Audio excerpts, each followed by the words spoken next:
Capítulo 9. Do depósito. Seção 1. Do depósito voluntário. Artigo 627. Pelo contrato de depósito recebe o depositário um objeto móvel, para guardar, até que o depositante o reclame. Artigo 628. O contrato de depósito é gratuito, exceto se houver convenção em contrário, se resultante de atividade negocial ou se o depositário o praticar por profissão. Parágrafo único.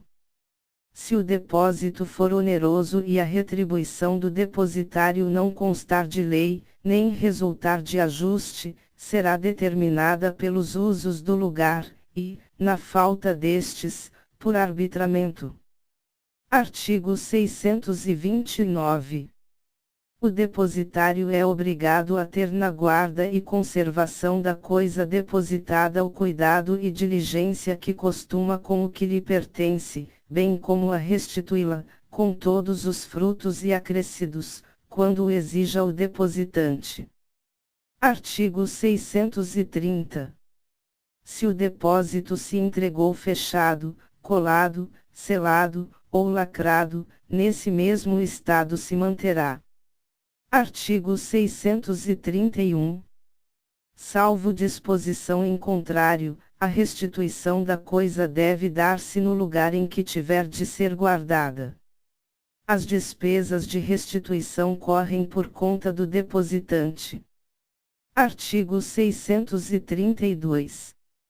Se a coisa houver sido depositada no interesse de terceiro, e o depositário tiver sido cientificado deste fato pelo depositante, não poderá ele exonerar-se restituindo a coisa a este, sem consentimento daquele. Artigo 633.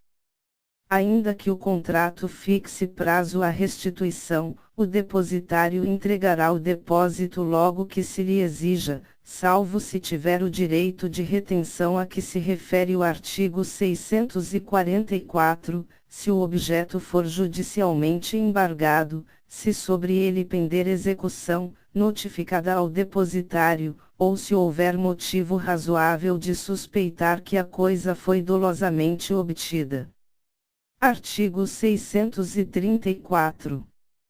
No caso do artigo antecedente, última parte, o depositário, expondo o fundamento da suspeita, requererá que se recolha o objeto ao depósito público. Artigo 635. Ao depositário será facultado, outrosim, requerer depósito judicial da coisa, quando, por motivo plausível, não a possa guardar, e o depositante não queira recebê-la. Artigo 636. O depositário, que por força maior houver perdido a coisa depositada e recebido outra em seu lugar, é obrigado a entregar a segunda ao depositante, e ceder-lhe as ações que no caso tiver contra o terceiro responsável pela restituição da primeira. Artigo 637. O herdeiro do depositário, que de boa fé vendeu a coisa depositada, é obrigado a assistir o depositante na reivindicação, e a restituir ao comprador o preço recebido. Artigo 638. Salvo os casos previstos nos artigos 633 e 634, não poderá o depositário furtar-se à restituição do depósito, alegando não pertencer a coisa ao depositante, ou opondo compensação, exceto se noutro depósito se fundar. Artigo 639. Sendo dois ou mais depositantes, e divisível a coisa, a cada um só entregará o depositário a respectiva parte, salvo se houver entre eles solidariedade. Artigo 640.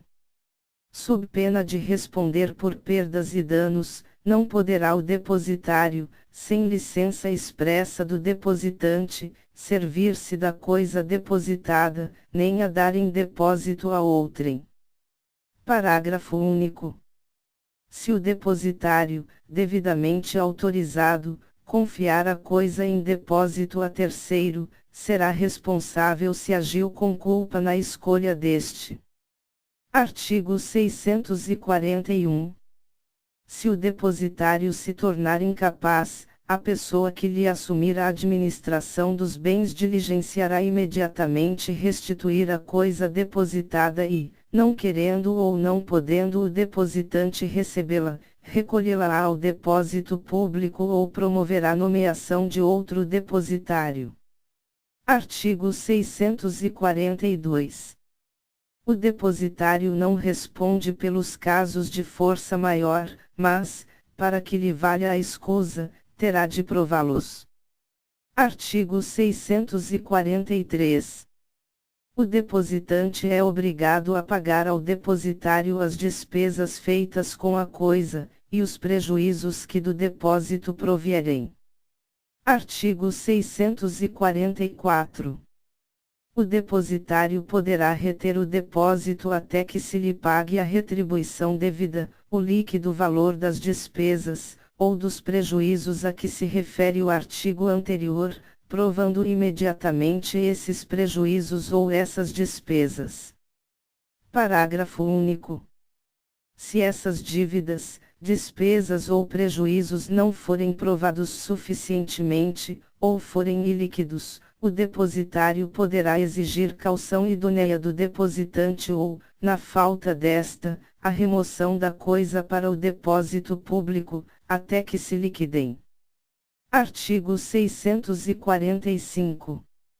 O depósito de coisas fungíveis, em que o depositário se obrigue a restituir objetos do mesmo gênero, qualidade e quantidade, regular-se-á pelo disposto acerca do mútuo.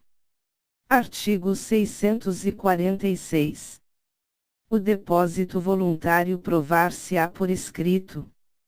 Seção 2. Do depósito necessário. Artigo 647. É depósito necessário.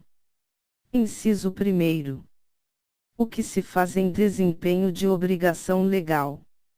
Inciso 2º. O que se efetua por ocasião de alguma calamidade, como o incêndio, a inundação, o naufrágio ou o saque. Artigo 648.